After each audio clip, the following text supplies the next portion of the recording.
Okay, we've got the materials. Now let's build something. It starts with production planning.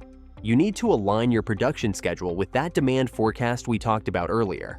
The goal is level production, avoiding those crazy peaks and valleys where your team's working overtime one week and sweeping floors to keep busy the next. Consistency is king here. Then, there are the ever-important quality control practices, QC for short. You can't build quality into a product at the end. You have to incorporate this from step one. To help with this, use standardized checklists. If a defect happens, don't just toss the part. Find the root cause. Why did it happen? Fix the process so it doesn't happen again. So that's where lean manufacturing comes in. You knew it was coming. If you take nothing else away from this bit, remember, you want to eliminate the 8 wastes of lean. Downtime, to remember them. Defects, overproduction, waiting, non-utilized talent, transportation, inventory, motion, and extra processing.